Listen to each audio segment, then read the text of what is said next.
April 14th, Village of Franklin, special meeting, workshop.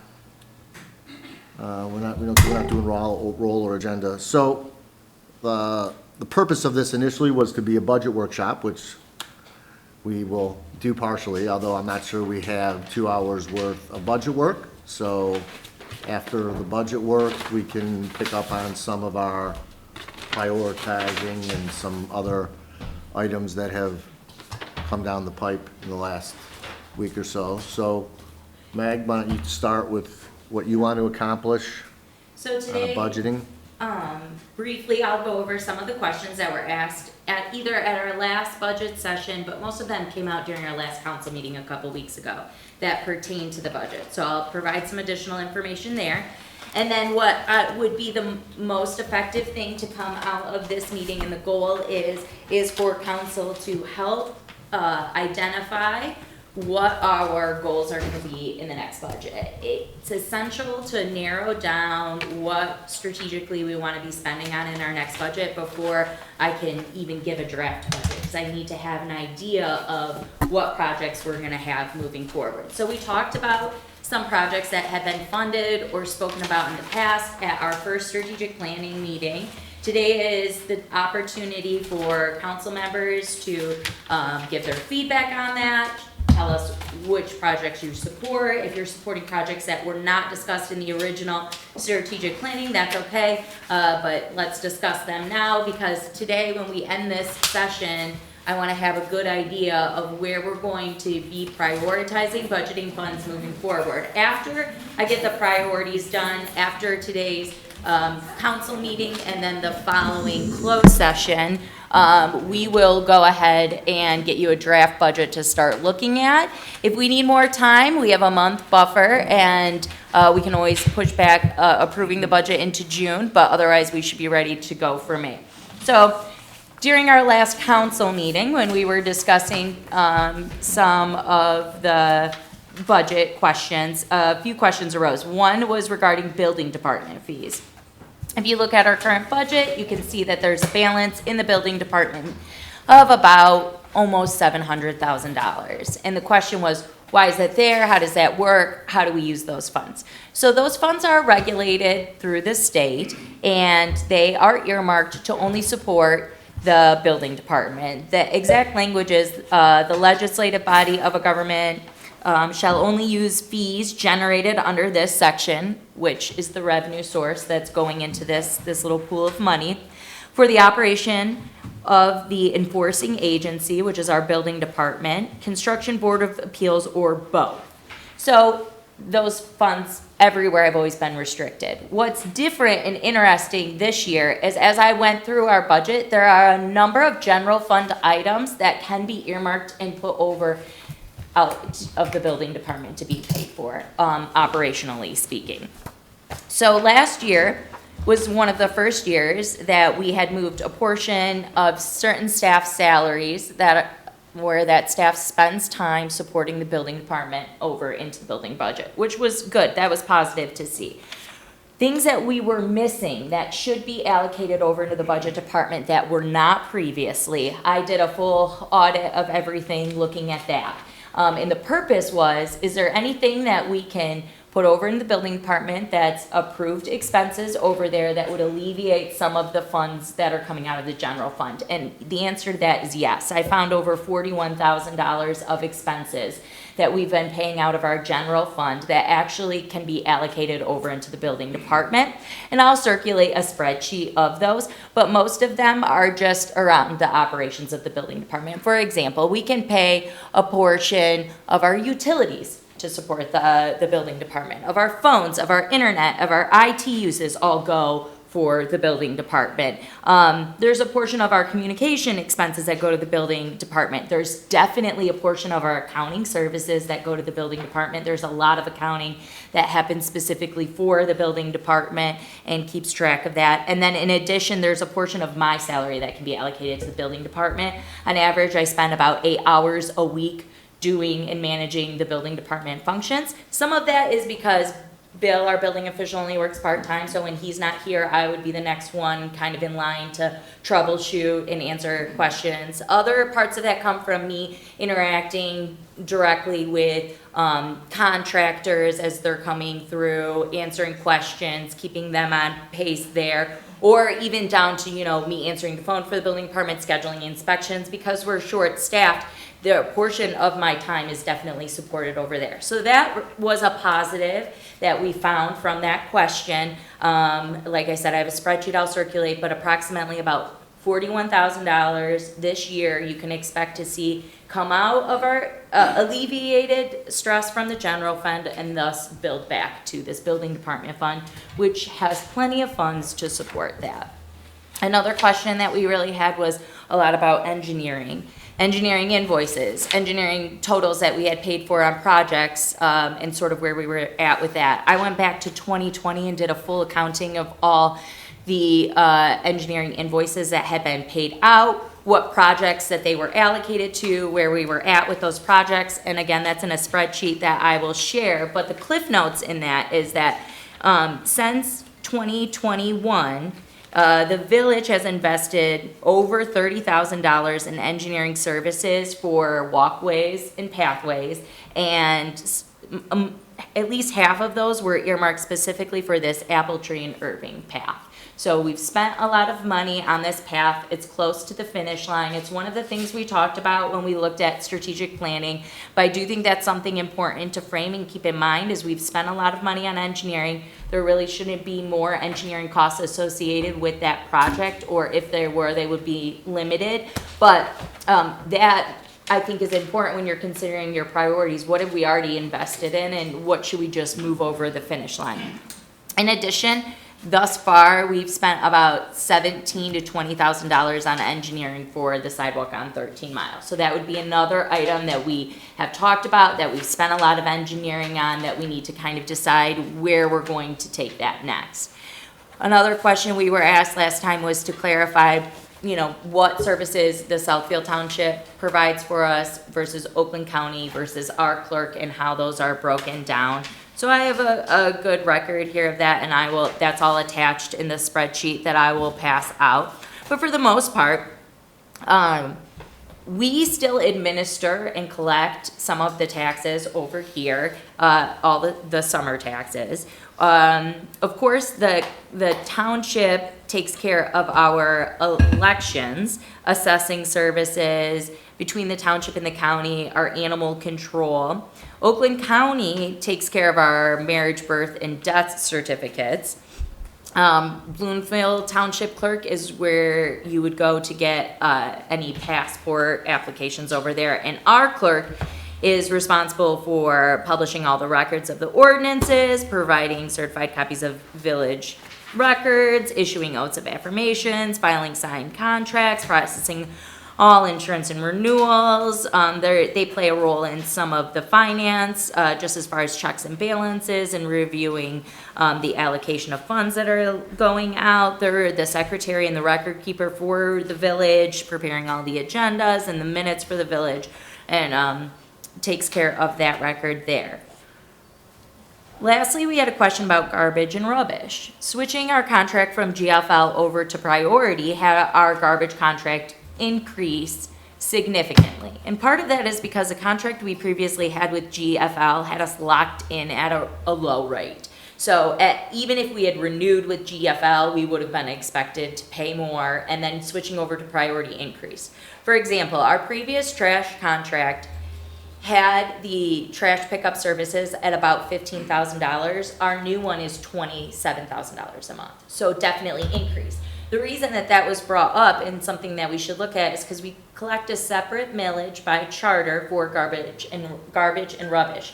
And we wanted to ensure that the rate of which we are collecting that is sufficient to cover these costs. In the calculations that I have, the last time that had been adjusted, it is sufficient to cover even the increases that we have right now with garbage and rubbish. However, I want to look more at that language and at that funding, and look and see if there are other portions of yard waste pickup that we're paying for out of the general fund that could actually be considered garbage and rubbish. Under our ordinance, yard waste does fall as a definition of rubbish. And so there would be a portion of these contracts that we have with Jerry Johnson and some of our tree services, which will require a deeper dive from me, but I believe that portion of those expenses could possibly Well, be when he allocated cleans up there. after a storm and stuff, Yep. that seems more like garbage that has been generated more so than his regular tree maintenance or Agreed. landscaping services. Agreed. Landscaping services, not rubbish. Yard waste, tree pickup after a storm, rubbish. It falls under this definition of rubbish. So that will require me to look deeper into that, and I didn't have time to prepare all of those numbers. Bottom line, our trash and rubbish rate is sufficient to cover our expenses with the new priority contract as it stands right now. However, if we're looking at it deeper to see what is all encompassed by this spending, we might need to adjust that. So that one is a little TBD, we'll report back. So I'll distribute the numbers that I have here in regards to those few topics, and we can continue to look at that as we're moving forward. But that's some of the budget work that we've been doing since we've last met to discuss these items. I think to help frame this conversation, I'd like to run through a couple of larger line items that we would have had in our budget last year that are not necessary for our budget this year. And that'll give you an idea of some of this, the pool of this spending that we have available to dedicate to whatever projects we decide are the priorities. We had allocated in our previous budget $10,000 for engineering on Appleway and Irving Path, and another $25,000 for just the construction of trails and pathways for a total of $35,000. If this path becomes a priority this year, again, to move through, the cost I had broken down for you in your strategic planning budget, but of one of the options was about $60,000. So from what I can see right now is in relation to our budget last year, we budgeted $35,000 and we didn't dip into that. That's still sitting here. So if we want to finish up that path, it's going to cost a total of $60,000. So we need another $25,000 that might be to be budgeted. These are just to help frame this conversation. Can you put these up there? Um, Can Dana put them up there? no, but I can print you a copy of Okay. my notes. We budgeted last year $15,000 for Broughton House improvements, and they did some restoration of the building. That was completed successfully, so it would be a project that we wouldn't need to fund again this year, and again, that's another $15,000. We had a capital outlay line item in your budget from last year, and you'll see it had $150,000 in it, and it had a few projects that were suggested under there. But this year we had to use that money to replace furnaces, to replace generators, so it went to capital projects appropriately. But we need to decide how we want to hold space for that moving forward. And so some of the 150 was made up of these projects. 25,000 for the pathways, which we discussed, 30,000 for an electric charging station, 40,000 for an electric sign. So we need to kind of determine what those capital priorities are gonna be that today, and then we can fund the budget around that. In the budget, you had $4,000 for the administrator's office and equipment, but I came in and used all the same furniture and equipment that Roger had, with exception of I need a new laptop. So that was an additional $4,000 over there that would be available for you this year. You had $80,000 earmarked in your major street funds. Now, this isn't general fund, but you had it broken down as follows. $50,000 for your 13-mile sidewalk, and $30,000 for sidewalks south of 13 Mile on Franklin Road. Is that part of the 80K or in addition to? Oh, that's how the 80K was broken Okay. down, was the 50 and the 30. Okay, sorry. I just wanna Nope, make sure. that's a good question. You had an additional $10,000 budgeted for engineering related to stormwater services, and we were in the process of a stormwater study, which we'll get into the details of after the budget is passed, but that's what that was sitting there for, and that study is concluded. Now, you know, there's always projects that come up in stormwater in the village, and it is wise for us to budget for some engineering costs, just anticipating that will arise throughout the year, but $10,000, I'm not sure. In addition, you had budgeted $40,000 for a part-time position in the office that didn't get filled. So that is still sort of sitting over there. Now, a portion of those funds were used to pay for the social media contract we have, but the rest of, which comes out to $12,000, but the rest of that is just still sitting there. What was the duties of the part-time? It wasn't clear. Okay. I went back, I think that if we could pause, that's an important segue. I went back through 2023 and watched every study session, every budget meeting, every discussion that I could find. Now, I did notice that there is one study session that happened on May 16th of last year where a lot of these issues were talked about, that because it was a workshop, there's no minutes, and the video's not available. So I don't have any firsthand information about what would have happened in that specific meeting. But tonight, we're gonna go into our regularly scheduled meeting, and then we're gonna call a closed session to discuss a few items.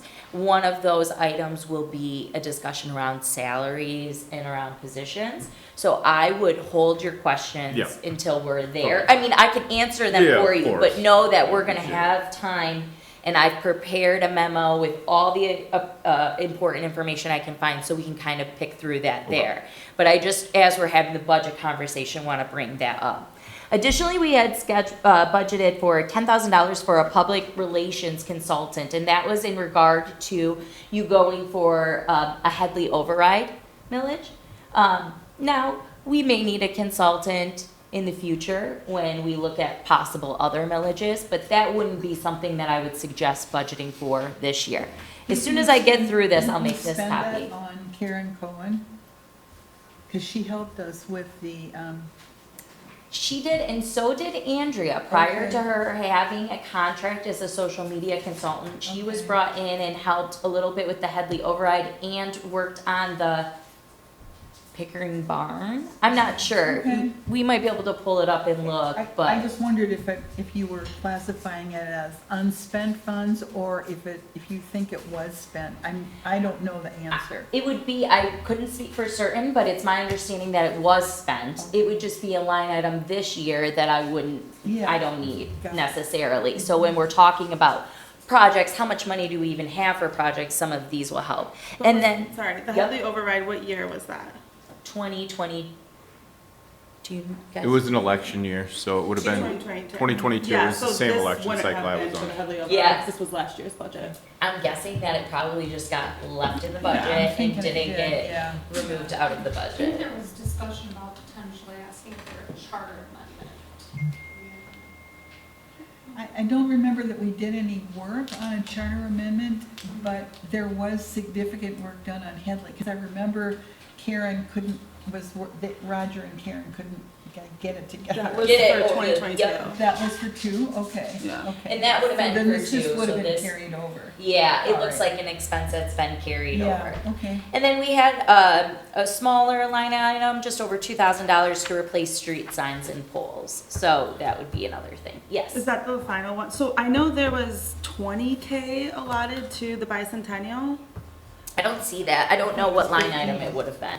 I don't see that in here. Do you guys know? What did they pay for all the signs and all the bicentennial stuff out of? The only charge that I saw in relation, or the only notes that I see in relation to that on your budget was for the cost of hanging the banners for the bicentennial. So maybe it came out of like office supplies? No, I think Historical Society pay for it? No, we had initially, so I don't know the amount, but I do remember that we set aside funds for the bicentennial Yeah.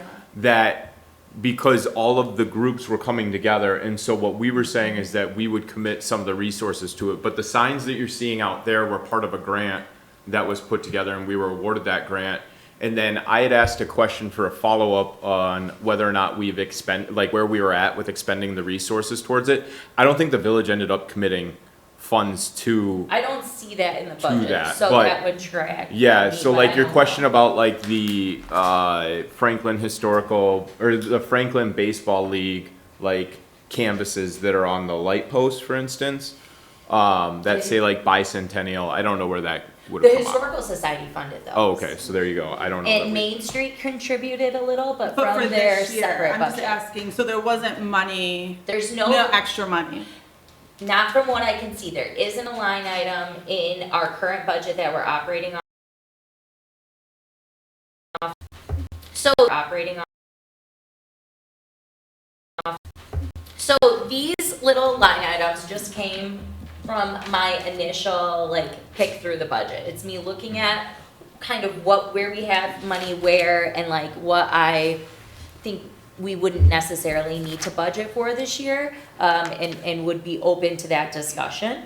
And so when we talk about our projects and we're like, is there even funds available? I'll do the math really quick for you here, but there are. Of the items that I just listed off, I mean, that's probably about, I'll do the math, but it's about $300,000 there.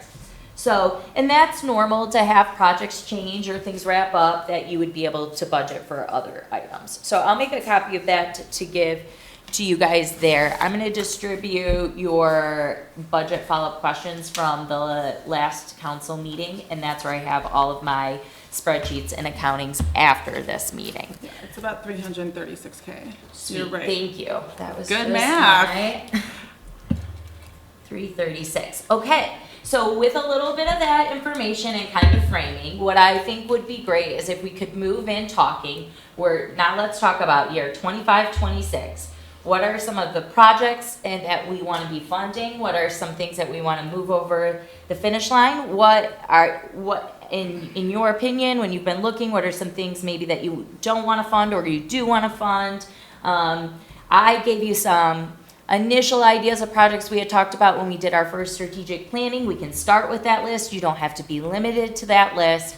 But today I would like us to get a little bit more consensus about what the priorities are gonna be for next year. So I'll kind of turn that back over to you guys for your discussion there. So you're asking for areas where we're preparing to commit funds versus just priorities that we want to address? Because it's kind of separate. Yes, that's a good question. I need to know areas that we're gonna commit funds. That would be different than things that we normally do. So, for example, we always give $10,000 to Birmingham Next. Well, we did promise youth assistance $5,000. Yep, so that's one. So that's a perfect example. Budgeting a new When did we promise that?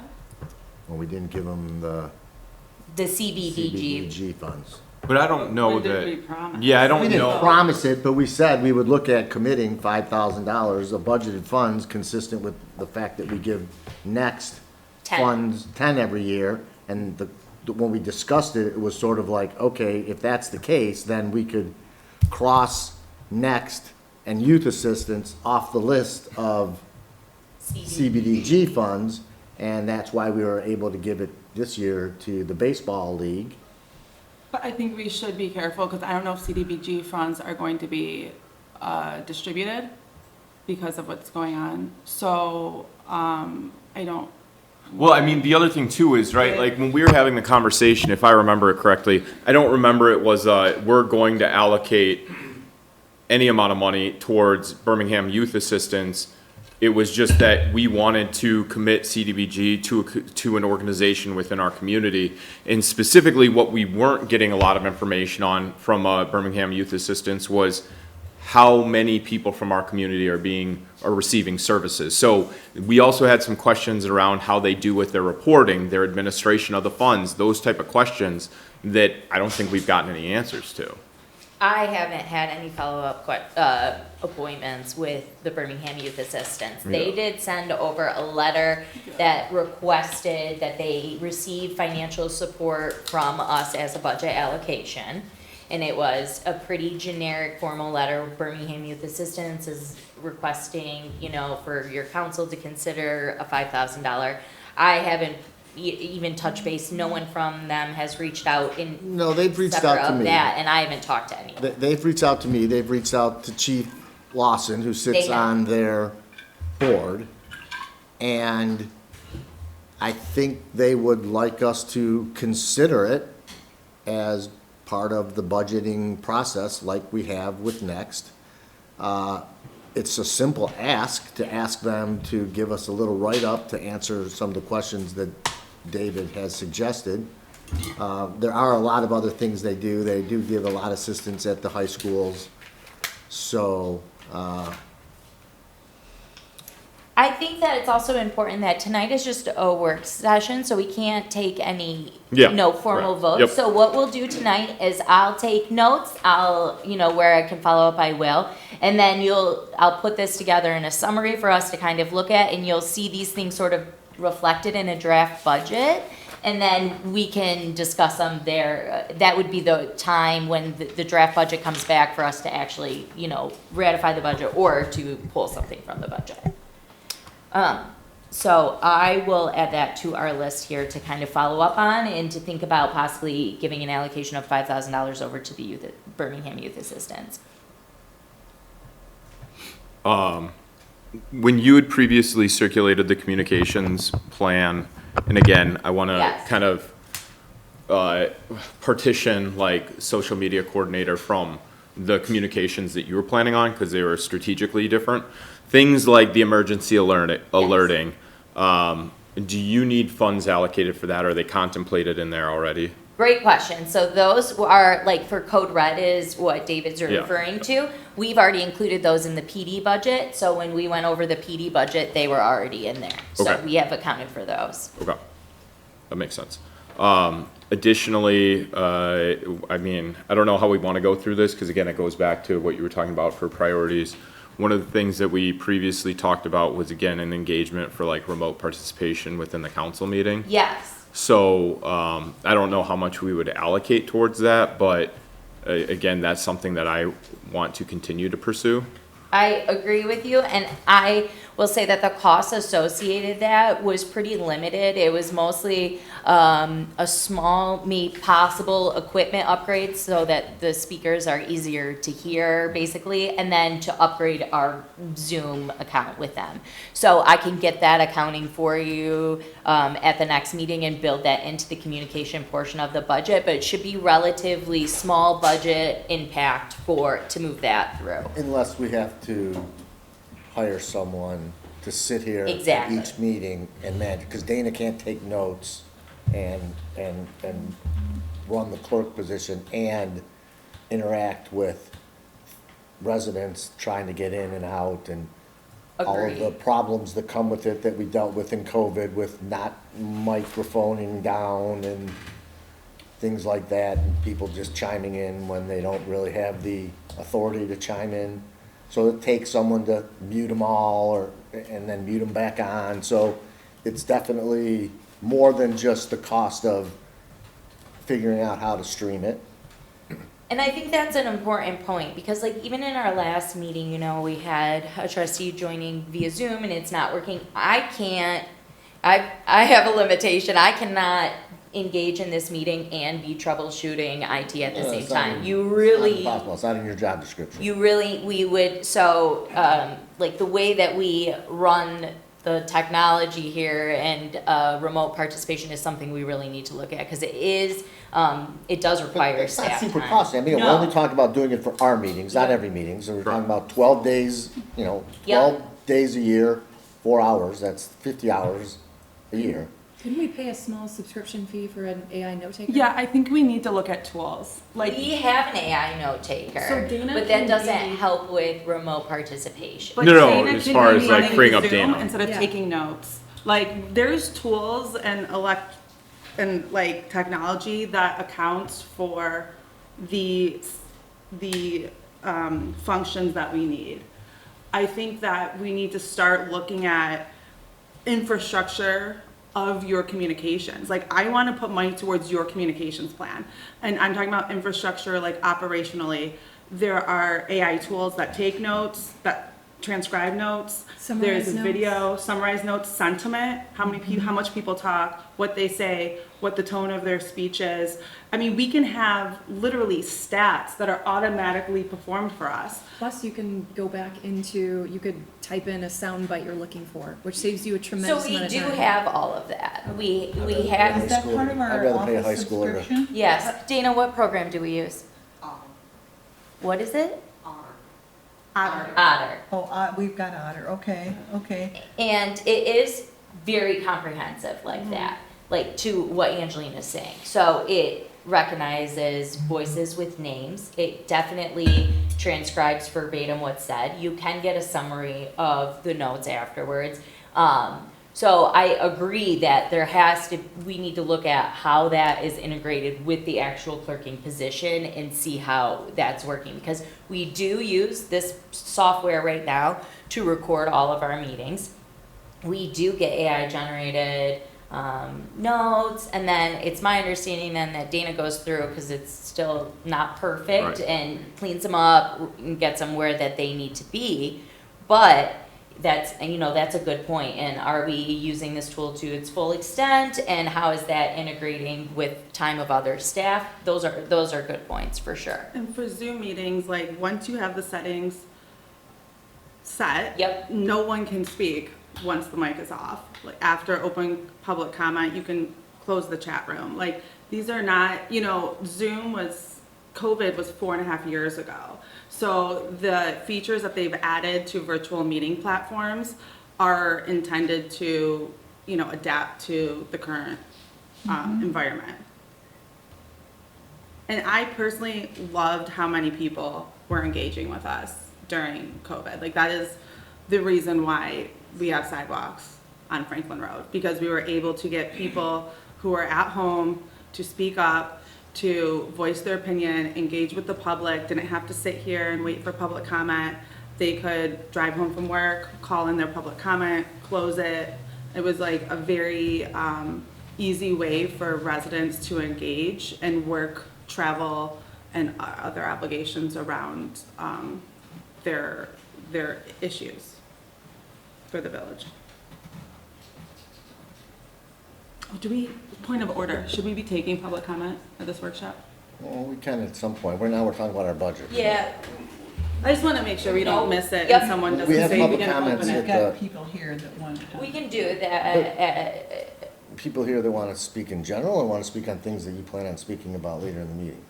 I don't know what the meeting flow is gonna be. All right, well, let's so- finish our budget piece and then I'll deal with the public. Another item Yep. is we currently pay for internet in the Krieger House. Yes. That is, this is like just a thing that continuously eats at me, which is it's pretty expensive, It right? is. Like, it's more than my residential internet. And so, again, meshing systems are designed to extend your coverage. There's no reason that we couldn't get, I think, one of two proposals. We either extend this to get it over there, or we put an extender on that one and project it out to the green, and then have that one offer up, that one's projected out to the Village of Green. Yes. Where are we posting the login? Is there any login? It's open, totally open. And that was funded via a grant from the cable board Yeah. that went in to make that doable. So it is projected out into the green, it is open, and you can grab it. I know that when we initially were talking about like internet over in the Krieger House, internet is such a struggle in this village, and being able to get it up to the speed that you needed Yeah. and to be able, and so we were told, now this was years ago, but that like our capacity and what we could bring in over here wasn't strong enough to be able to project it over there. Are we on, sorry, technical question, are we on Comcast? I Is it believe, Comcast? and is it fiber? Comcast, isn't it? Working with them to see what we can do with fiber optics for And- the village office and the bigger house. Okay. And it's locked, the Village Green. So if it's open, you have to have a password for it? There's two. The Village Green isn't the one. Oh, what's it called then? Do you know? Okay, it's not, I'm just saying we should post that and we should, Yeah. like, cause then people It's could called vote Village, remotely. Yeah. Yeah, that was really an initiative through the FCA, Okay, and cable board granted it through the FCA. That wasn't an administrative initiative, but we can work with the FCA to get that. Yeah, because this is, it's so, I mean, but this goes back to, again, kind of an administrative, a procedural or process thing, which is like, yes, that initiative was driven through the FCA, but we're paying for the internet, right? Yeah, So we need to understand, we should logistically understand, like, and have a voice in that participation. We're billed for it every month. It's coming through. And let me throw one more thing on the pile, because we're talking about problems with remote communication in general, and I agree with you, we need to support communication infrastructure here. I have been to several meetings in the Krieger House, and because either people don't know how to use it, it's too complicated, or it doesn't work, people don't even bother turning it on anymore. And turning on what? It was the wired, proje- it was wired that, so that the TV in there has like an HDMI that's running through one of the walls into a closet. Yeah. I mean, it's bizarre as far as I don't how know it was anything about that. set up. It's really bad, and my voice would be to support the infrastructure recommendation and to start with deciding what we want in each of the public spaces that we have. agreed. And then figure out what it's gonna take to Yeah. get there. Because I agree with that. Do we, like, I do we went even to a need meeting. meetings No, over in the no. Krieger House? Like, I don't Yeah. wanna go over there and try and 100%. solve that problem and gonna invest say. in more equipment. We don't even Birmingham- use that space for Well, that. Birmingham but Public other groups do, and they would use it if, and Mark Hankey hated that internet and wanted to turn it off, but then there were groups that use it. So either you put it in there and have them use it, or you don't have it, and we want the Krieger House used, But, But the like, equipment isn't I think we need to good. narrow the scope of its use, because I'm reading this, it's open to all groups at no charge, nonprofit groups and Franklin Volunteer. Like, for gathering or for presenting, you know? Like, when I went to a meeting there with the superintendent of Birmingham Public Schools, it was a fireside chat, you know? So like, that's a great environment to sit around a table. Like, if we want to start offering meeting rooms to groups, which I don't think we do, but like if we did, like say the police needed to come over here, I'm sure he could use this where there They do is, use this, yeah, where there is the function for that. But are we going to upgrade that into a meeting space? Like realistically, there was 10 of us there and it was crowded, you know, as a meeting space. Yeah. And to your point, if it's so complicated that a renter or a lessee, you They know, would couldn't never figure it be out, able and then to we do have to that. bring Meg or Dana or someone over to do it, then like, that is taking resources away from our village. So maybe that's a meeting spot that doesn't have, you know, technical remote capabilities. capabilities. But, you know, if someone brought their laptop and connected to our internet, they could bring someone in. But it's not a office space to host meetings or conferences. And I think like we need to scope the use of the Krieger House so we don't invest in something that we don't like split the use so much that it's not good at really hosting meetings, that it's not big enough to host big gatherings, and it's, you know, too cold enough to have something in the dead of winter, like, you know, so that way it's just, when it tries to be everything, it won't do anything well. so that, wasn't the concept when we first put I don't. internet and the TV there was that it would enable remote, it would enable remote participation.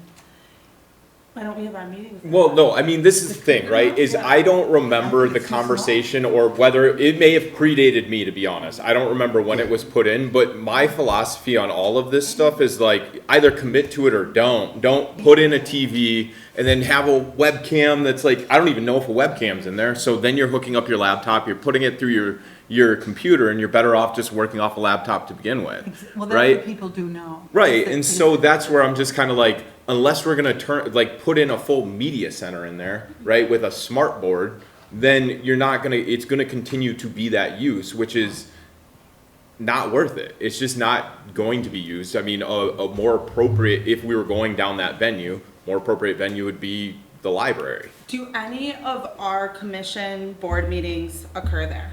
No. No. Okay, The so, Main Street- Doesn't the Main Street, nope, we had the We bank. were at the bank and then we Oh, have okay. a new meeting spot Okay. after the bank. Main Street did used to. Where does Mobile Watch meet?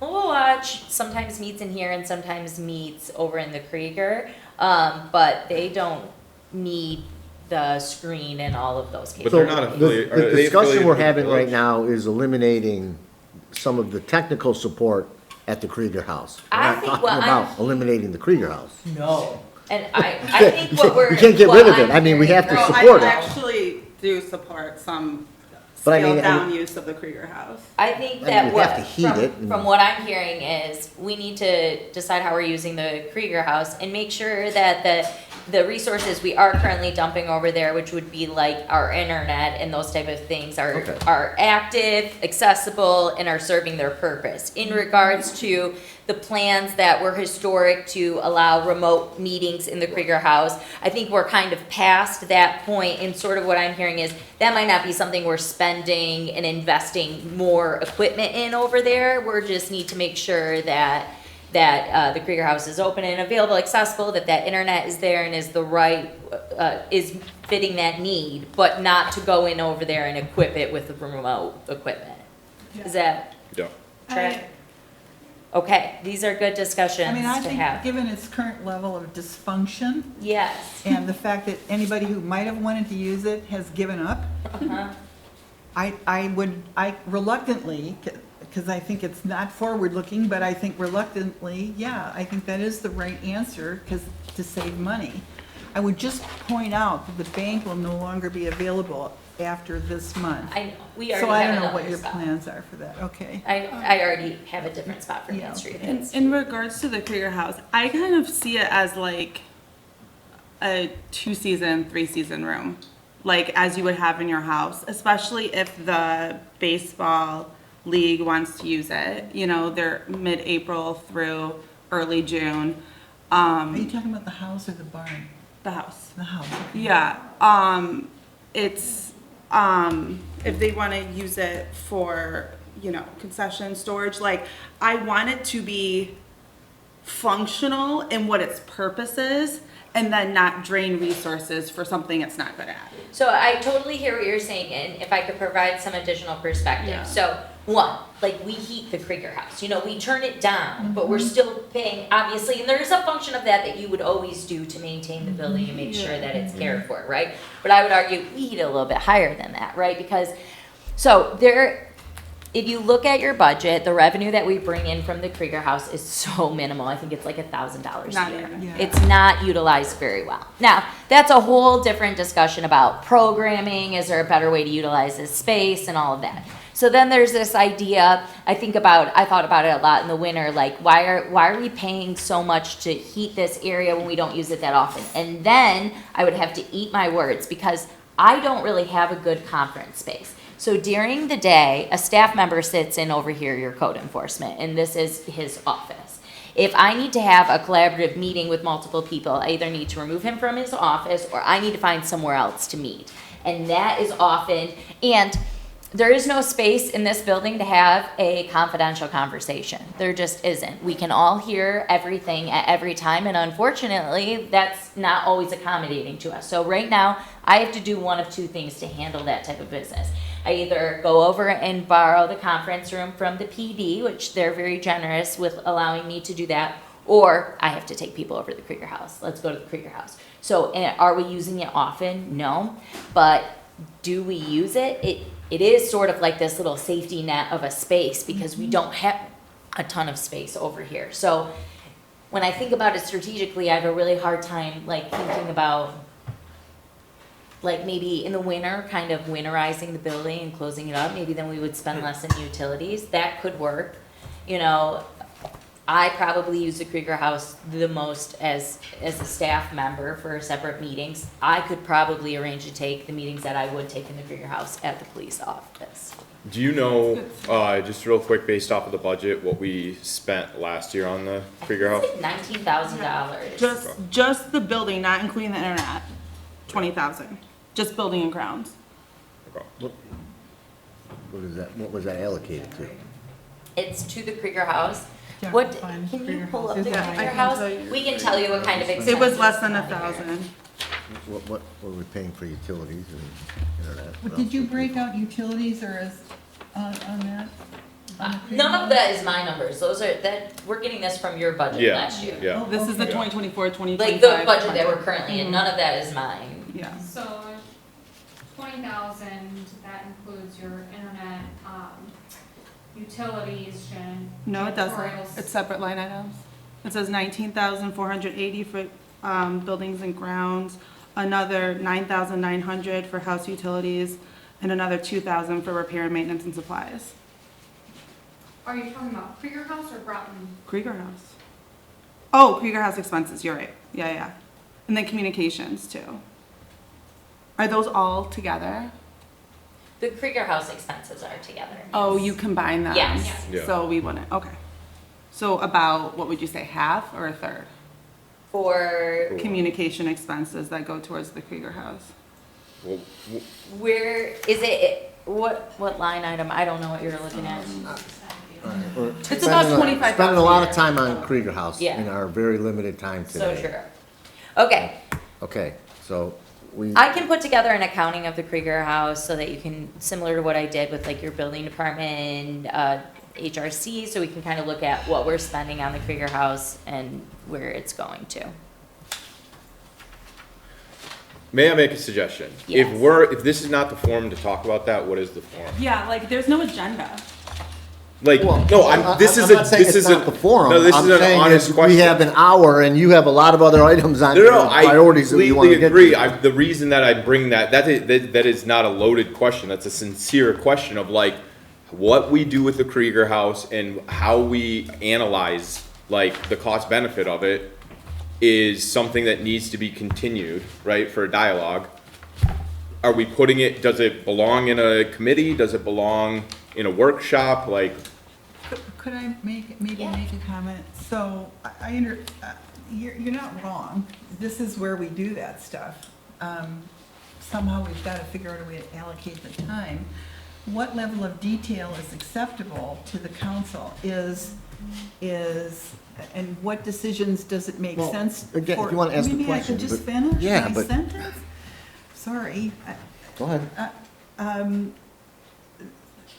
You know, I'm not interested in talking about what the heating costs are for the Krieger House, so we don't have it, we have to get it to it. But to what extent is that going to affect our decision about how much money we're willing to spend on the Krieger House? It's there, it has to be heated.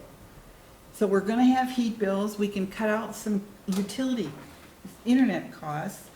But what's the issue that we can decide on with the Krieger House today? well, I think to consider what Angelina was going down the path of, and Meg hit on it as well, is there is an option of if it's not used in the winter, when it's not utilized by the baseball league, then there is the option to winterize it, Yeah. right? So, but again, we don't have to belabor that point here because I'm Yeah. more looking for like data-driven decisions.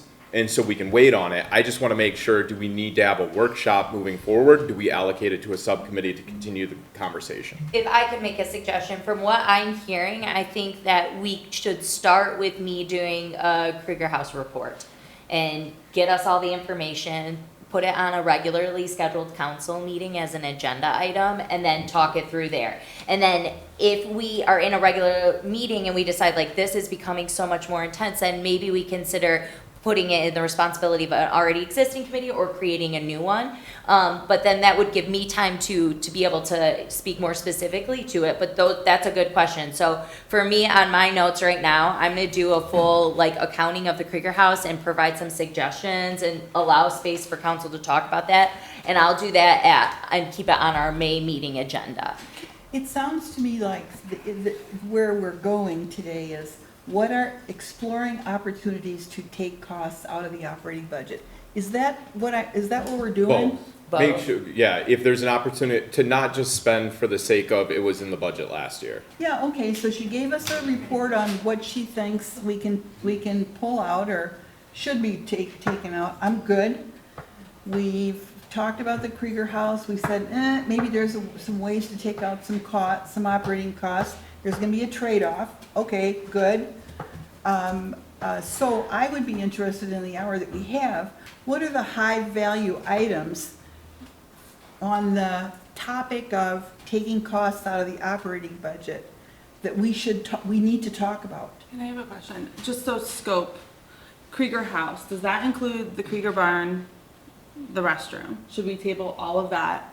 I can easily table all of it because the barn has such little activity. Okay, because there's this proposal in here, I don't know who it's submitted by, but there's like a barn refurbishment, 1.25 million. So is that, I have questions on that, but should I just not address it? Let's talk about that. I think, Time out. yep, Let's go through this a little bit organized. So, first of all, David, to answer your question of what is the proper forum? So, the proper forum is, we discuss it, we schedule it on a council meeting agenda when we're in a meeting where we can take action. All we're talking about today are ideas because we can't take any action today. We can't make any decisions on the Krieger House. So, yes, it's very clear that council wants to take a deep dive into costs being allocated over there and/or other purposes for the Krieger House outside of what it's being used for now, because there could certainly be other uses outside of what it's being used for. So, yes, I think that's the answer to the question is, let's get it on an agenda. Legal committee thinks it's enough information's been gathered to get it on the agenda. After Meg's put together some costs, then let's get it on the agenda, let's discuss it. I'm not trying to poo-poo the idea. No. It's just, we have a limited hour right now, and I know there's people in the crowd we want to get to. There's a couple things that we haven't finished up from our last discussion on priorities, so I'd like to kind of move off of budget now, move into the priorities. So we have some people here. Chief, did you want to talk budget, or were you just listening? Okay, great. So we have a couple visitors. Anybody that's here in the crowd, do you want to speak just in general on a public comment, or are you here more for the specific topic of the green project that's being proposed? The what project? The one that you were just talking about? Well, I think we're both here to talk about this that's up on the screen. Okay, so all right, so we're not ready for that, but that's what you're here to speak for, not any other issues. Okay, so before we get onto that, when we last laughed off our priorities, we were going through the booklet. Dana asked us, to bring the booklet here. So Meg, is there anything that we had not gotten to in this, where we left off last time when we were doing priorities, that you want to get in front of us? I think that for what we had prepared, pathways, sidewalks were two things that I really wanted to figure out what we're doing on, and we had spent a lot of time on that last time. We didn't spend a lot of time talking about economic development or communications. I do feel that we've talked a little bit about budget impacts for communications and furthering communications already right now. And so I think that I'm good on that. What I would really like to kind of narrow down is, this proposed economic development project involving the green, and in 25 and 26, are we going to either finish up that apple tree pathway? Are we going to do something else with pathways? Are we going to continue to move on the sidewalk? Or are we going to do something else on the sidewalk? Unless you guys have another project that you thought of that wasn't one of those. For me, those are the questions that are holding up me being able to finalize the budget. Okay. Does anybody have a priority item you guys want to start with or focus on initially? I have some. But do you want to present this first? I'm not presenting. All right, we can do this. All right, it's up here. Then we have people from the community that are involved in this project, Yeah. some of the stakeholders. So where's what you wanna, I can. Meg or? I think Pam You want- is best at introducing the topic, but what we have here is an economic development related project. And I say project, it's not even a project, it's an idea of a project that we could move forward with.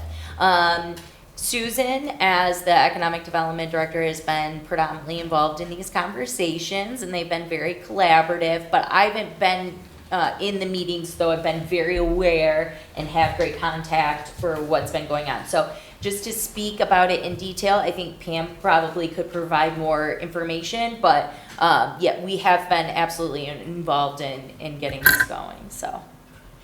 So is this a resident proposed project or a council proposed project or a Main Street proposed project?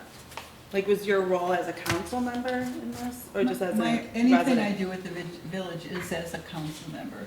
No, this was a project spearheaded by the stakeholders themselves. The Franklin Little League is probably the leader in this. They had reached out to the FCA, trying to figure out how they can better improve the baseball fields, put money into it, started asking, I'm guessing, about where money came from. Okay, So is that's this what- the same thing that Seltzer was talking about, the Main Street Franklin meeting? Yes. Okay, so this is the first time council's hearing about this? Correct. Well, it was provided in an economic development update, that Main Street update, that portion where Susan month, talks yeah. about it. Last month, you'll see she gave a But Main brief. Street never voted on this? No, it Does it- actually it hasn't isn't come a to the Main board? Street No. initiative, though they could be collaborative stakeholders Yeah, in Main that. Street could be involved, I They're a think. stakeholder, To I some don't see it extent. as a. I mean, it's Main more of Street a- project. What, you know, Yeah. what we'll call the FCA property, village property, to some extent, the church property, because the parking lot's involved and their baseball field is involved. So, that's the project that that's the It's same the possible project, and project, it's it not was, project. from my understanding, initiated by stakeholders. I think they reached out to Pam as the trustee to assist in a point. And now I think when it came to us at legal, we said, get together with something that's more concrete that you would be ready to bring forward for us to look at. So I think that's where we're at. Yeah, I mean, I don't know whether I support this project or not, because I don't know what it is, but just in the future, I just hesitate that there's been staff resources dedicated to one-off projects when Meg is under-resourced for things that this council has asked for months. So that is like, if we're, pursuing projects and investments that just not the whole council is aware of, and that's gonna be deprioritized from the things that we have been asking for, just so that everyone is aware of that and is transparent. Because she's constantly, under-resourced, saying she has 4 people, and if one of those 4 people is dedicated to something that council isn't aware of, or even the Main Street Board isn't aware of, then it just needs to be known, so that, to the point last week, okay, so that fell on priority, and this raised on priority, so now we know not to expect it. Okay, I'm not sure what that totally means. Why? But, No, I but mean, really, this hang on. constitutes the presentation to But- council. But- And if well- third parties want to work together and ask a trustee. It's not to third assist parties. them- It's not Hey, third David, we've parties. been down this I path already, we understand. had this Whoa, whoa, whoa, dialogue, whoa, whoa, and we whoa, discussed it at the last meeting. What are we about- talking about? Because I know where Angelina's going with this, and it's been a topic that we've already had discussed about, which is council members reaching out directly to staff and engaging staff directly. We've addressed this. It's sort of been brought to a head. If anybody wants to engage the staff, it goes through Meg. Meg then makes a decision whether it's something she feels allocating to her staff or not. Meg is in the position, if she feels it's something that we should make a decision on before she allocates someone in her staff's resources to it. But we, That's not what I'm talking about. What is it you're talking about? What I'm saying is that, like, I don't, that wasn't at all what You're I was talking about that Susan was involved in assisting. Yeah, so I'm saying if her deputy is involved in working with residents on a resident-driven initiative, it takes resources away from her operation. Understood, and that's part of the discussion, but Susan wears an economic development hat as well, and the economic development coordinator does assist residents in projects. The economic coordinator spent countless hours with the Van Avery building assisting them, that she's a participant. So, again, that's where it goes to, it should all funnel through Meg, because Meg should know what her staff is doing and when her staff is doing it, and what hat they're wearing when they're doing it. So, again, I thought we already brought this to a head at the last meeting, which was nobody's gonna run things directly through staff, run it through Meg. But we're here, we're where we're at. So are you saying that every time somebody wants to pick up the phone and ask Dana or Susan a question, it's taking away from their time? No, I think the point, at least the part that frustrates me is that in Angelina's point is probably different than mine, because it sounds like Angelina's point is when we shuffle the priorities of the staff and it deprioritizes the things that the village, that the council has agreed to prioritize, that awareness is important. And that also goes back to my point, which is like, yes, Susan can work on these projects, but like, where's the feedback loop of like, the first time that we're hearing about it is to get funds allocated towards it. Who's talking about allocating Will funds at there, this point? will there be a request at the end of this presentation for funds? I have no idea. Okay, so we'll sit through it.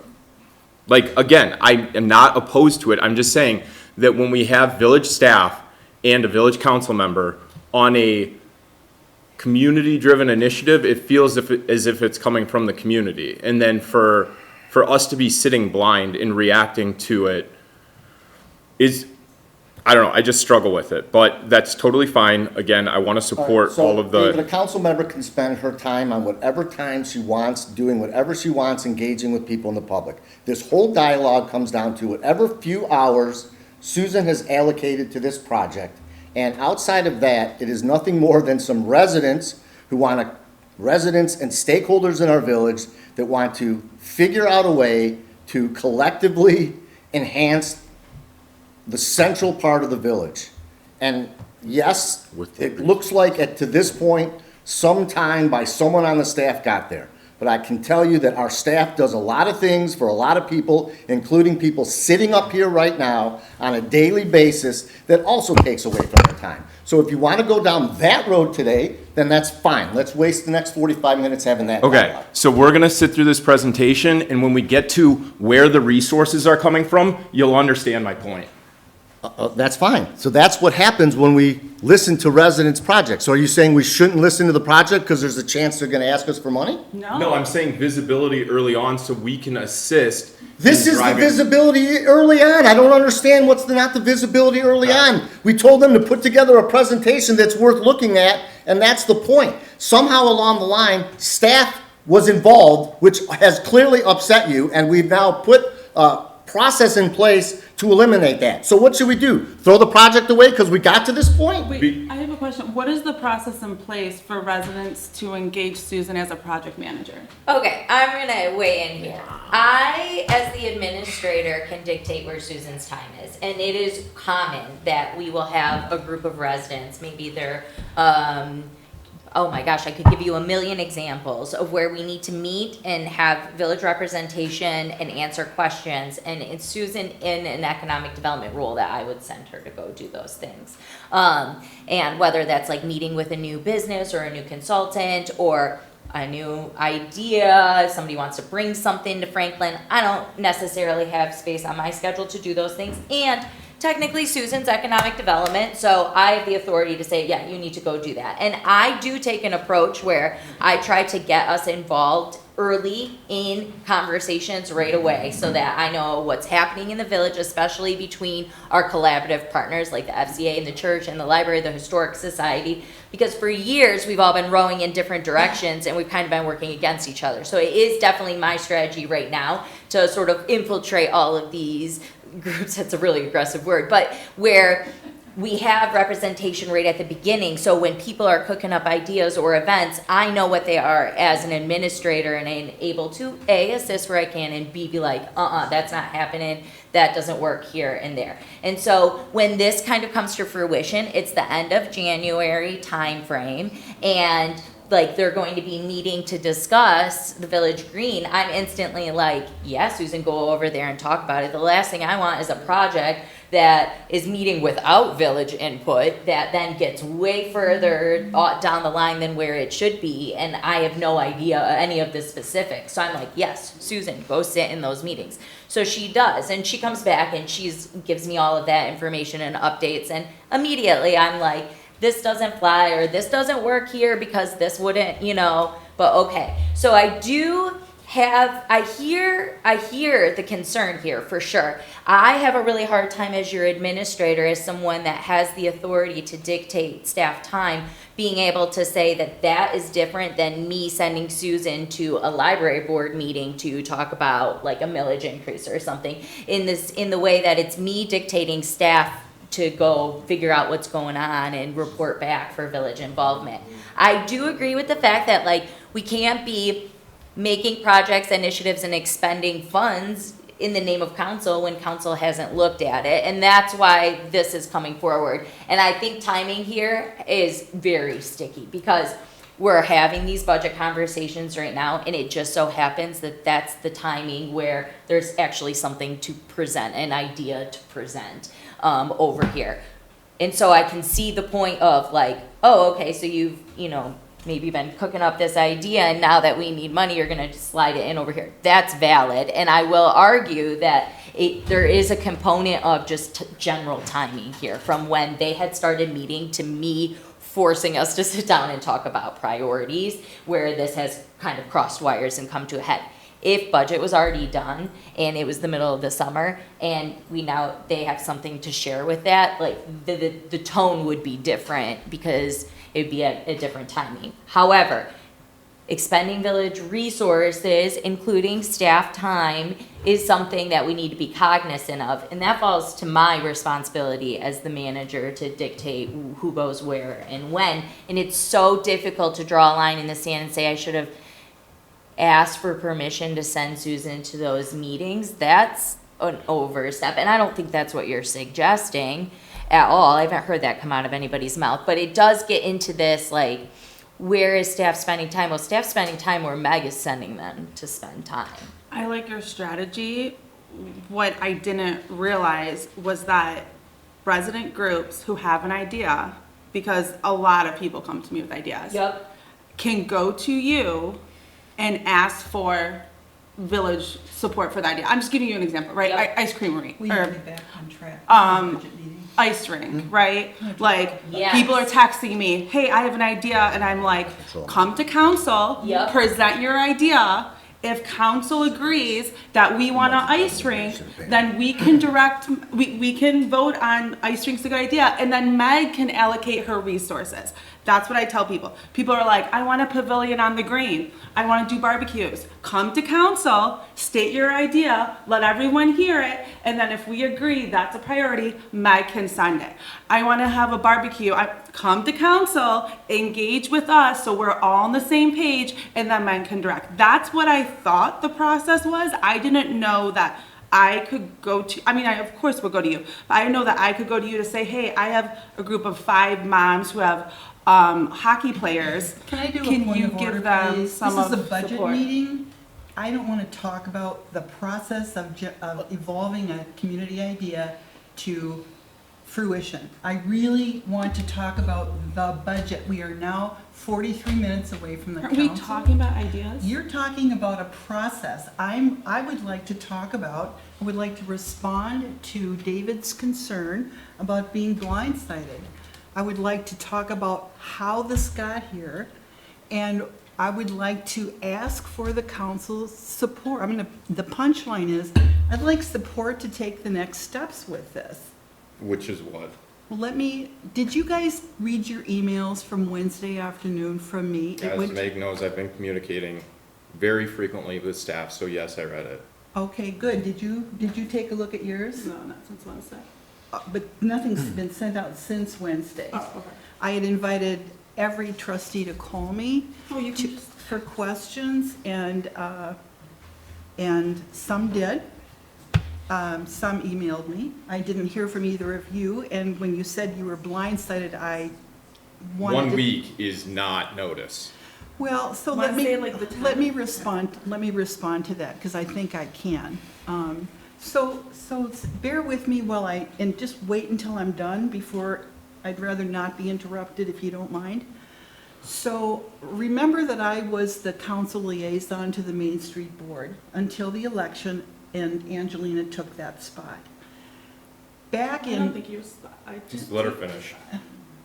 let me rephrase it, this is gonna be a tough one. I was the council liaison to one of the two council liaisons to the Main Street Board until December, when new people took over. Another new person became the liaison to the Main Street Board. Mike Seltzer kept his spot. The Main Street Board has very good representation now from different community groups. It's turning out to be a really good board. Two of the people that are on that board is Mark Cooper, who's one of the board chairmen from the church, and Jeremy Phillips, who's the vice president at the baseball league.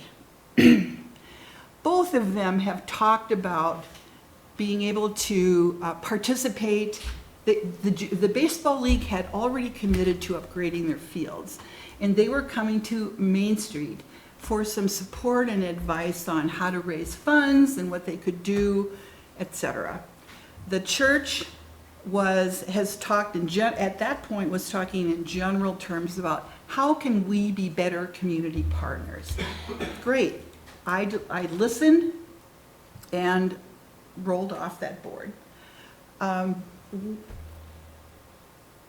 What I did was start, in the frame I'd like to offer you all is, while we're being mindful of the operation of the village, there's managing expenses, which we're doing, but there's also opportunities that I think we are not taking advantage of to increase revenue and find new sources of revenue in a very concerted way. So one thing I did while I was liaison and then in the interim leading up to now is I began to look for money. What big chunks of money might be available to us that could actually allow us to do things like this? Now, and part of what happened was, I want to sort of address your concerns here, that a project, an idea, based on what I was learning about potential funding sources, and everything's potential and everything's potentially this year and next year or the year after. Keep that in mind, because some of this is dealing with the state. So,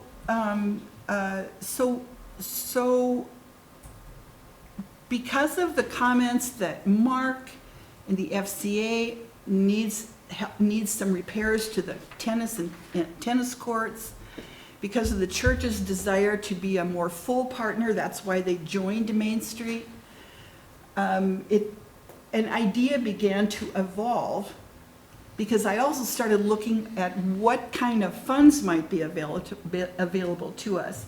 One of them, through the state, placemaking grants is what you're probably very familiar with those. So recognizing that there may not always be money, there is now. And there may not be what we need.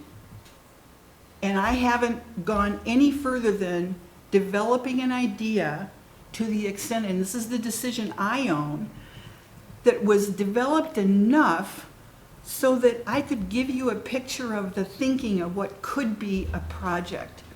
The document that everybody got here is a 2-page high-level summary of an idea that if council supports this idea, I need to send to Senator Moss and Senator Baer under a cover letter from our administrator so that we can get in the queue for some community enhancement money that we missed the House of Representatives deadline, but the Senate deadline is July 1 to have the budget done. So I've been keeping in touch with them. This is one of 3 pots. And they are aware that we are meeting. And if council supports the idea that we send this letter to them so they can move it to appropriations. And if we're lucky, the head of appropriations likes it enough to put it into the state budget, put some of it or all of it. So, and there is about a 12-page narrative, but because this really does sum up the idea, I wanted to give it to you so you could see what the next step was. Now, should I have come earlier to say, hey, I've got this idea, but I don't know? My decision was no. I've spent enough years in consulting. I don't give clients rough drafts. I just don't do it. I've been burned enough. I don't do it. I give you a product that I can stand behind that has the information that I think you need right now to move to the next step. If you don't have time to read it, and you did read it. So that was the call I made. I am not ever going to ask permission from anybody around this table to do anything. I'm a citizen, I am a trustee, and I have enough brains to know how to stay out of trouble or to how much trouble I want to wade into. I will tell you that Meg has been informed by her senior level staff person all along. Susan has not spent as much time as I have on this. We have also borrowed time or used our technical resources from the county. That's who did this little slide program. I think I sent you 3 slides. Dana, with can the you advance that? communications. This is the 27 slide version. Yeah, I think this is the one I sent out, yeah.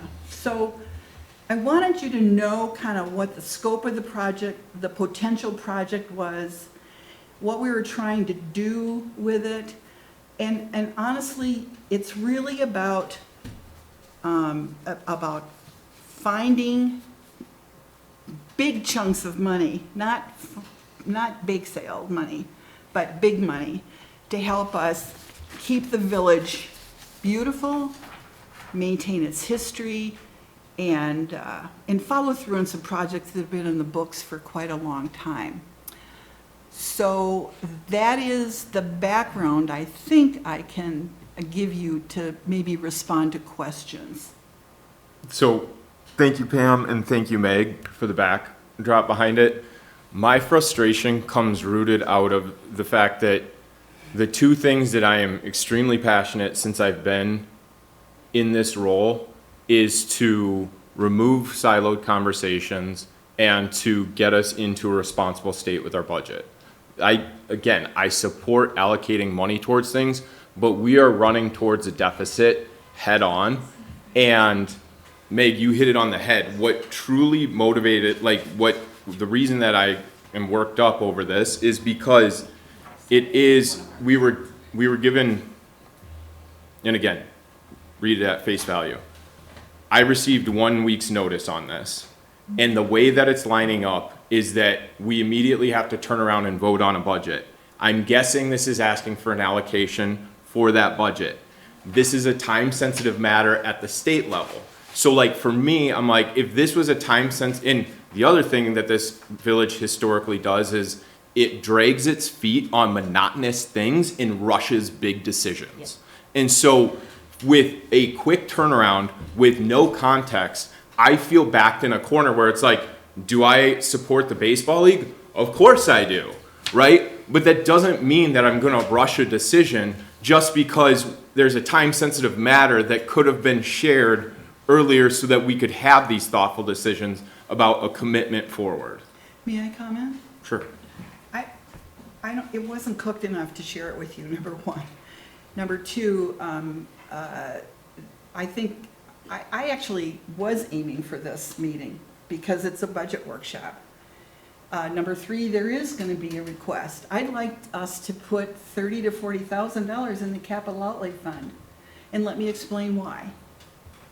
Well, before I do that, the way the proposal in the summary is written, there are 4 chunks.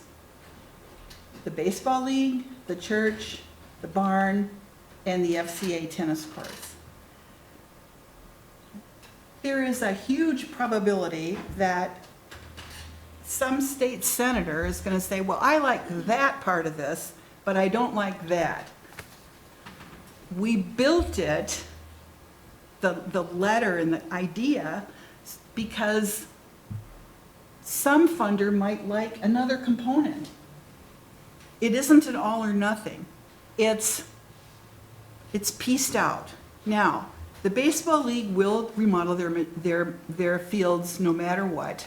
They're working with the FCA. They will remodel them up to what their fundraising allows.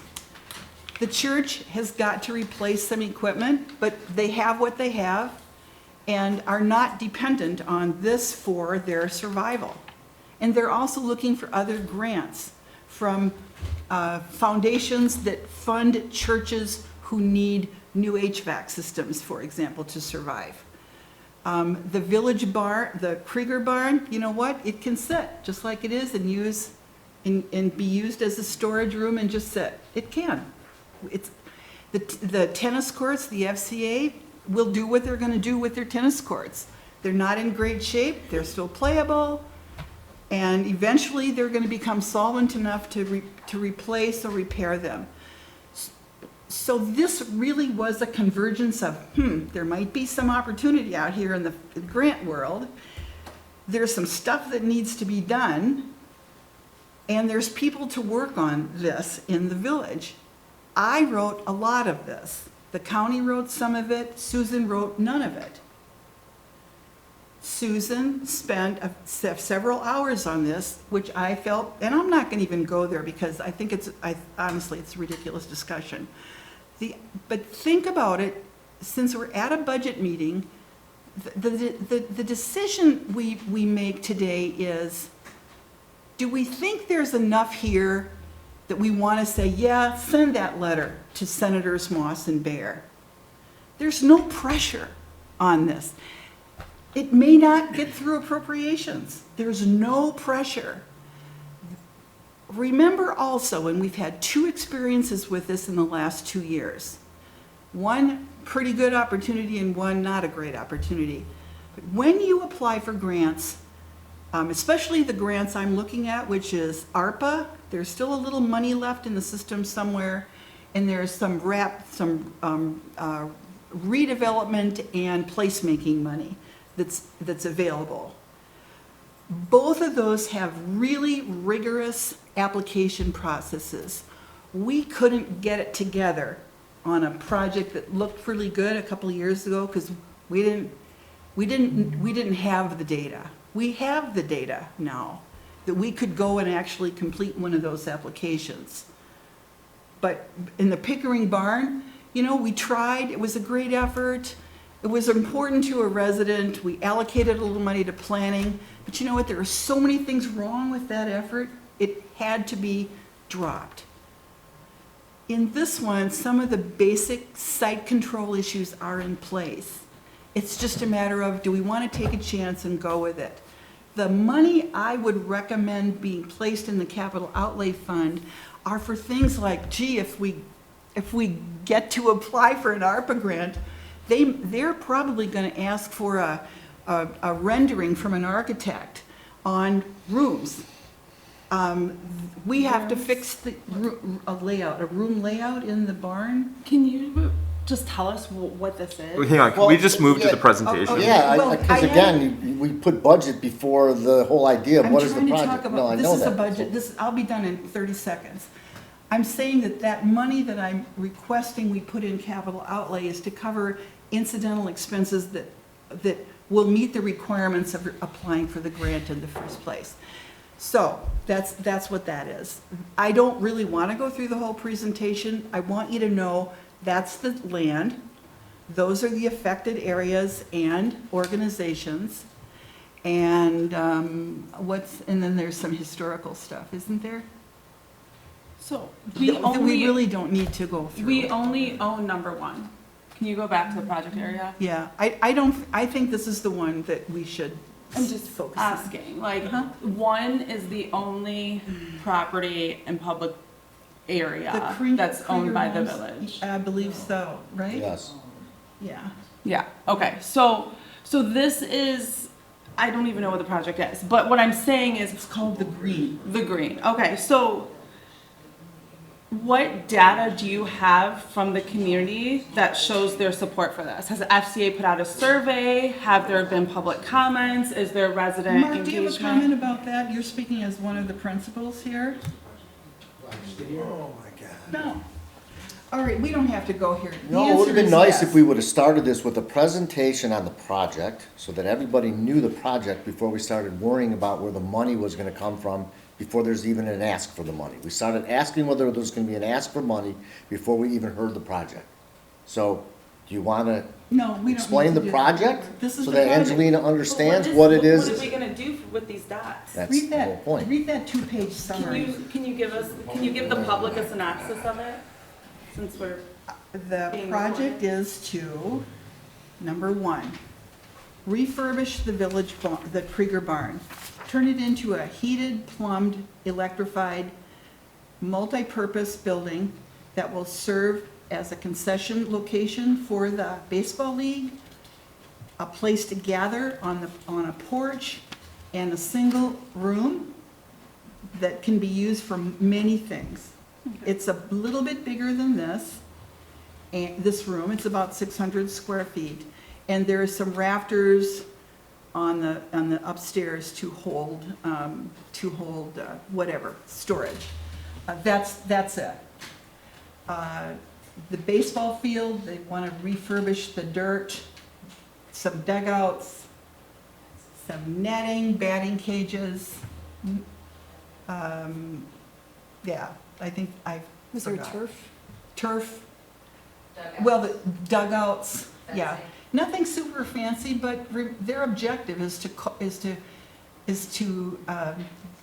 be as good as Beverly Hills, be as good as we used to be, where Franklin was the place to play, and it no longer is. That's the baseball. The FCA is looking to probably replace their tennis courts and add pickleball courts. The Franklin Community Church wants to refurbish the public spaces and the public restrooms, and if we can do it, get enough money to help them replace their HVAC. what are the public restrooms in the church? We make all those restrooms available for any event. What we've done is whenever we have a function, Are you good? Okay? Yeah. All right. So what we've done is at every event, what we've started to do is we've opened up the church so that the people can use the restrooms in the church, all 5 sets, the back, downstairs, upstairs, the handicap restrooms and all. So we made that available. We've also make available like the last time they had Arts on the Green and it was hot, what we did was open up the church again so that the vendors could come in, sit down, cold drink of water, sit inside the air, relax, and rejuvenate before they went back out to the event again. So what we've tried to do is we're trying to bring our church into the fold, so the people know that we're here, available, and open for them whenever they have an event. You guys have had events and you've had porta potties everywhere. And you'll have, let's say, 5 porta potties. Well, we'll have 300 people use our restrooms because they will not use the porta potties if they'll come to the door and say, hey, can we use the restrooms, and make it available. So what we have is, we talked about the baseball league and the events that they have in the Krieger House. The last event that we had for the baseball league was 75 people. They couldn't fit in the Krieger House. They were at the Searles Hall having their meetings and their coaches meeting there. So we want to open up our church, and we are opening up our church to where when events happen, there's enough room to do it, it's comfortable to do it, the place is well furnished, it's heated, it's cooled, and the people can do what they want to do in comfort without any other issues taking place as far as using the restrooms or all the other things that might come up in the process. We also have different things going on in the church, like we have events that are sold out throughout the year. We have events coming up in December that's already sold out. It's done. It's a finished deal. We have other events that are coming into the village.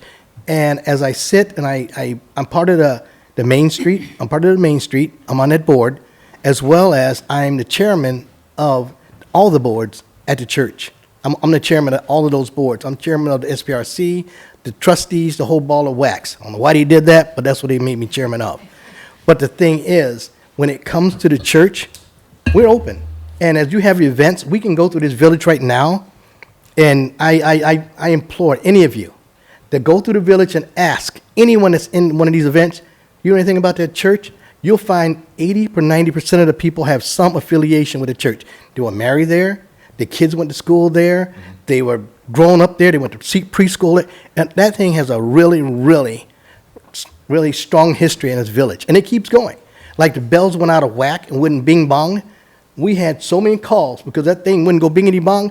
It was like we were going crazy. It's like, Jesus, Lord, what's going on?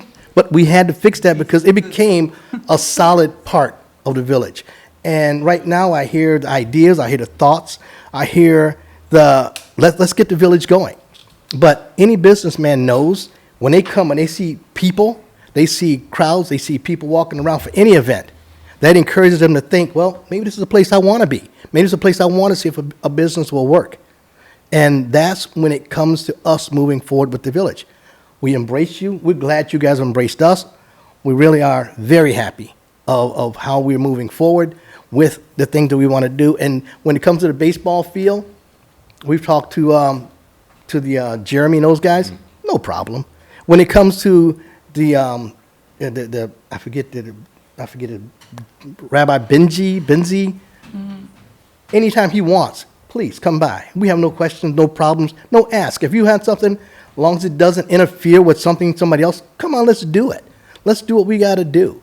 And when it comes to the Huda School, a Huda School is actually a safe house in case somebody happens at the Huda School, where they can come to the church. They have keys to come in and protect their families and kids when something happens there. So the church has a lot of functions that I think has been overlooked for so very long. And I think we're sitting here trying to debate how we're going to move forward. And I think right now we need to sit back and come together as a family and a team. We all want the same thing. We want the village to grow. We want it to be something where all the people come and want to be a part of. And when people come, the only thing we got right now is the biggest thing is during cider season. That's it. We go cider season, hey, there we go. Cider season dead, we're dead. So I want the village to be something where you can go back to having things on the green, where you can have arts on the green, you can have concerts in the park, you can have different things going on and they feel comfortable. Let's come on and do this. Because the biggest thing that I encountered in all of the events that I've encountered was people being comfortable when they were there. And the church provides that level of comfort that makes them feel comfortable, come in, sit back, and relax. And that's what we're for. If the church is here, we'll do whatever you need in order to be a part of you guys, and we want to be. And we want to do what it takes to show that we are a part, and we are engaged in making sure we do our part in the village. Okay, so thank you. Yeah, that's wonderful to hear. With regard to, again, timing sensitivity, what are the funding sources that we're currently pursuing that requires immediate action? There are two. The one I mentioned, which is I'd like to get a letter to Senators Bayer and Moss. Bear actually has the district next, just west of us, but a third of the kids that play ball here are from her district. So I think they have a stake in what happens, and that legitimizes her additional support. But is it coming through, like, what is the, is it an, is it ARPA? Is it, what, No, it's state, it's a line, it's Yeah. earmarked an money. earmarked amount? It's called the middle of appropriation. community enhancement. And I guarantee you that Plymouth and Northfield have been recipients, big. And it's discretionary. It's gonna require some FaceTime with those people and other representatives, because once we get done here, and if you guys think this is worthy of continuing, then I'm gonna be grabbing you and others, and we're gonna go see those people, and we're gonna invite them here to make sure we're in there, right in front of them, until that decision is being made. Yes. So we talked a lot about cost-saving measures and expenses. When we talked earlier, this was really an opportunity for revenue. This is a revenue thing. This Where's is, the revenue going? Well, yeah, so are we thinking refurbishing these baseball fields? Are we thinking hosting tournaments? Are we thinking, do we have any data to support like concession revenues, how that money would be allocated? that's What happens from that's it? a really good question. So Jeremy could speak to that, because the Ball League has already done their research on that. They know how many kids they've got. They believe they want to be able to sell concessions, so that's a revenue stream for them. And they'd already had their eyes on the barn as a place to do that, even, or a food truck that they would bring in. They'd like to increase tournaments. They want to play more games here, and they want to bring more of the little ones in to play ball, so that there's more activity on the field. It would be, and I'm not expecting you to have this information right now, but it would be cool to understand like what's the average cost to host a tournament? What are the average costs that we would charge teams to be a part of that? What is that? If I could say something, we wouldn't be charging them. No, I understand that. And I'm just wondering, like, because and, now like- this is a measure of overall commerce development, because now we're thinking, there are people here, so what's the pitch to now this dovetails into Main Street? Like, how many people are we talking? How many teams are we talking? And what would we need around here that would be a draw for other businesses to come here? That's a good question. Yeah, that, I can see two parts of that. The last thing that I would want to do is start diving into like a baseball initiative and looking at what their revenue is going to be from bringing in concessions. We're not getting any of that revenue. Right. That would go to them. I don't want to talk about how an increase in their enrollment and how that will affect their revenue. I can speak broadly to like getting more people in Franklin.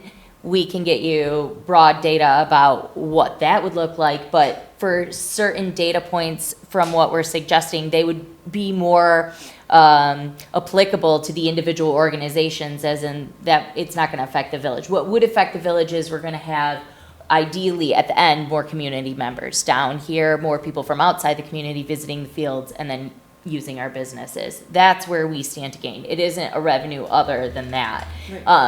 So that kind of data, I wouldn't even want to use time at a council meeting to necessarily talk about how revenue would increase for the ball fields. But could it be, theoretically, because there's gonna be a cost to the village for this, and if the beneficiaries of this become the baseball field, could we say, all right, we'll help you to seek out these funding opportunities? But can I- Hold sorry. on. We'll help you to seek out these funding opportunities, but we expect some small percentage of a split.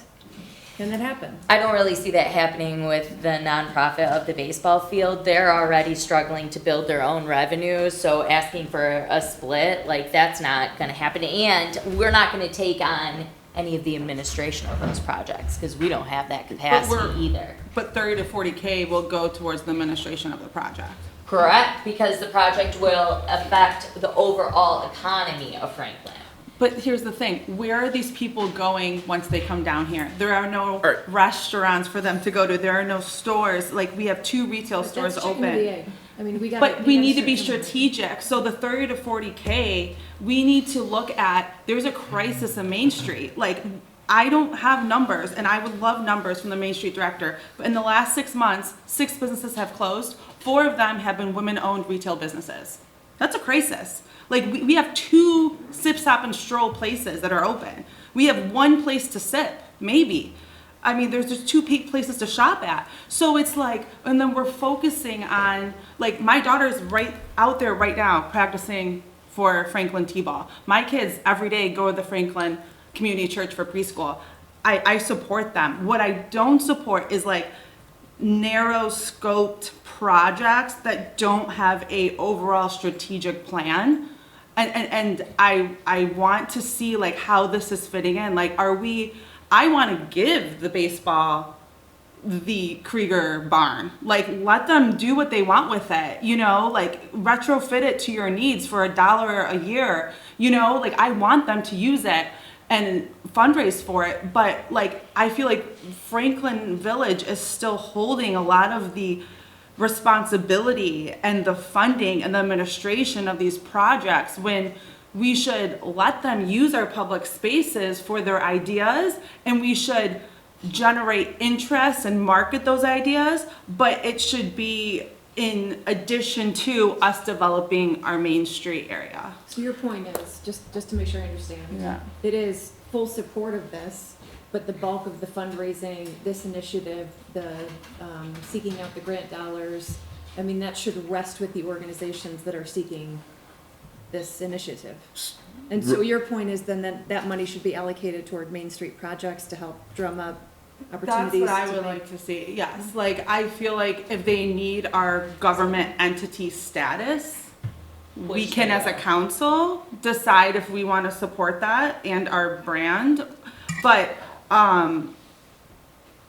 again, goes to staff resources, like, were we gonna manage like, an appropriations process is complicated and complex, and lobbying, government affairs, and working relationships and Lansing, like, that is no small feat. So if like we're deciding that that's what we're gonna engage in, like, let's make sure this is the thing that we wanna do.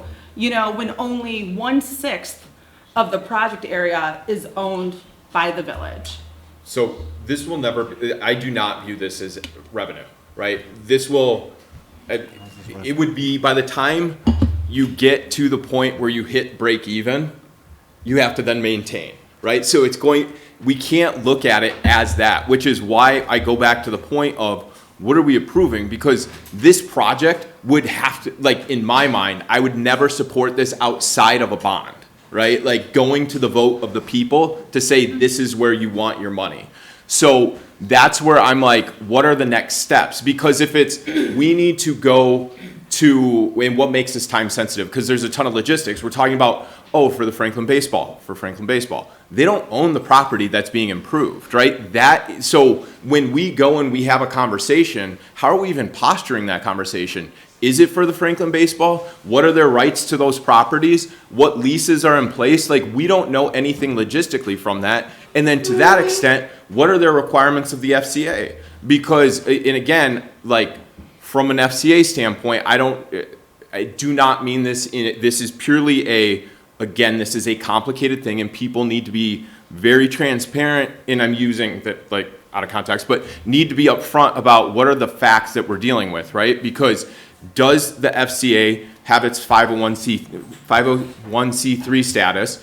And if they do not, is the state going to award a larger sum of money to a non-501c3? No, Probably not. never. So this goes back to my point of, is it actually time sensitive right now? Well, the only piece of this that's time sensitive, David, is that I'd like to take a shot at getting some state money. That's the only piece that's time sensitive. And there's all sorts of exit ramp opportunities on this too. All this is an idea that's been developed enough for you guys to take a look at it and say, you know, Pam, I think we could take the next step. Yes, Meg, write a letter. Let's see what the Senate will do with it.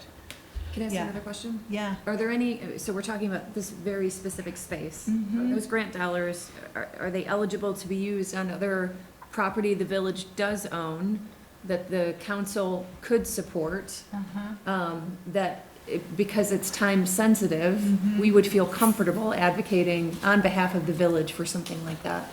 Do you see what I'm saying? Is there another, I don't think anyone would not support the altruism behind this, but other areas of the village that this funding would also theoretically, could it be used for? I think that we need to put a stake in the ground when we actually make an application. And what would go to the senators is what you have. And that outlines that Right. potential project. Just a word on placemaking, there's no requirement to own the property. That placemaking money, either state or county money, there's lots of, would go, it's not needed to have the village or the municipality own that property. That's not the kind of money it is. Who would be in charge of, who would be accountable for the funds? It'd have to come through the village. It would be the It would village. have- And like to Yeah. that note, Yeah. and like some of the things that David is saying, like absorbing that responsibility, I'm not committing to that right off the bat right now. I don't know that I have You don't that have a capacity. project yet. Right, and that's the Yeah. important part, is like Yeah. that we don't have, but those points are all valid, and administering those funds would be tricky, and the FCA's current status, even if that changes back and they get their full 501c3, this in-between stage is sensitive, and we would need to step very lightly on how that all goes through. Yeah. All right, well, we have 5 minutes left. Rick, do you want to get a comment in on this? That was basically my question, whether or not, who would be the requesting party, and whether, I guess, the village will act as an agent to other nonprofits in the area, That's correct. and that's able to Yeah. do that? Because you're including private property in this project area also. That's correct. That's There's exactly. private property, there's other village property, Yep. there's the library, which Right. has not been consulted on this kind of project at all, and it's their property involved in the project. Religious Bend it out. property, like, it is You know, very so that was, complicated. yeah, we had the same issue, reason why it came up with the cable board. This is not a village property, why should we be allocating funds to the gazebo? Yeah, And I was able to convince them that it is the recreational nonprofit for the village. And it functions in that role, but it's not village property. And so they were able to support that. And that's what you're asking them to do, is support activity, that property you don't own.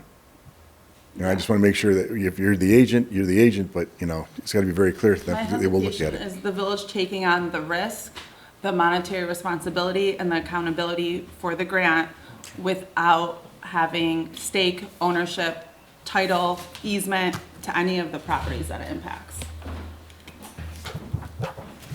I think those concerns are noted, Yeah. seriously noted, and again, we're early in the conversation, but it was time to come to you and test the idea.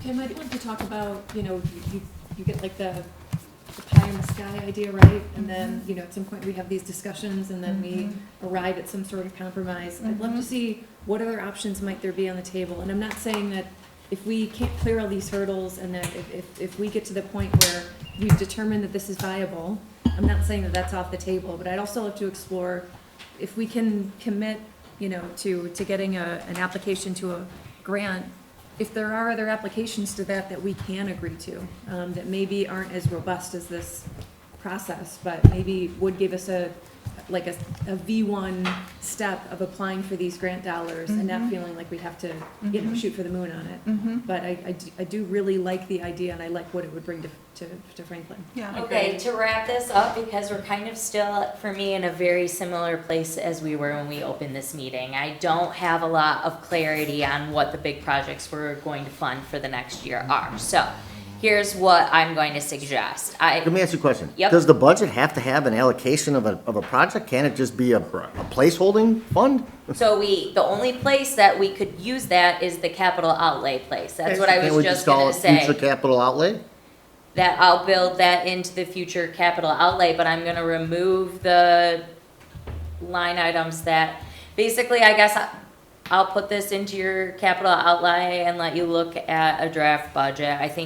I don't know that having another one of these sessions is gonna be fruitful, and I need to be able to figure out where our priorities are so I can budget. So at this point, I'm thinking I probably will just do a draft budget and get that to you, and then you can just look at it from there, because I still don't have any clarity about what is important to us in the next year to Can I accomplish. ask, a lot of what I want to talk about will probably be about staffing, economic development, and constituent services. So I didn't bring up any of that stuff. And that's fair, because we're gonna talk a little bit more about that tonight and the second half of the closed session. Okay.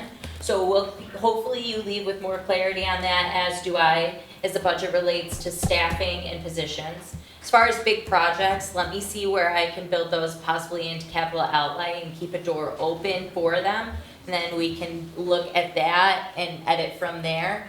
I would be in support of voting for a green project, like ambiguous. You know, not, I forgot the exact title of this, but like a green enhancement project, but looking at the village green and how if we bring people to the village green, inevitably brings people to other parts of the green. That's the idea, that's the strategy. Yeah, but this is 1/6 of our property, you know what I mean? And then the stakeholders don't actually have a stake in the property that we're enhancing. So it's like, I think we need to work out like where our interests are and how to align those with the communities and the Main Street Board. Agreed. So vetting an actual project and bringing it to fruition is different, and that requires way more of those details being worked out than really what the point of tonight's conversation was. But again, on timing, this was the area that we had this full conversation. So let's say that to just focus on budget, I'm gonna take the information that we have here and try to build some of these projects into a capital outlay for you to look at that specifically. And then I'm gonna make some decisions on the rest of the budget, at least get you a draft that you can look at. We'll discuss the specifics of the draft of that budget, changes that you may have, or questions at the following council meeting. I will bump the approval of the final budget to June, because we're gonna need another council meeting to discuss that. I will have a draft of your budget to you by next Friday. That will give you plenty of time before the May meeting to be asking questions and like get the information you need. So when we get to the May meeting, we have the draft budget for discussion. We can talk about those specific line items there, and then we should have a complete document for June. Again, we are trying to avoid what we did last year, which was pass a budget that was not complete and then work with all of these like contingent conversations and amendments that happen afterwards. That's what we're trying to avoid. In regards to actually developing the project, the process for the project, the details of the project, and all of the red tape that goes around that, that's a totally separate conversation, and we'll find areas to hone in and talk about those logistics. Let's get through the budget process, and I'll take what I've heard tonight and build you a draft budget by next Friday to look at. Otherwise, I'm open to suggestions. I was really hoping to already kind of have this worked out, but these are good conversations to have. It also is important to remember it's the first time that we're working as this council with this administrator. It's okay that some of these conversations are taking longer than we thought. They're still healthy to have. I feel confident I can have you a draft budget by next Friday to start looking at, and we'll reconvene at our main meeting unless I hear something different. Can we take a bathroom break? Yeah, I need a So, little break. all right, so I'm closing our study session, 10 minutes, 2 minutes. you said.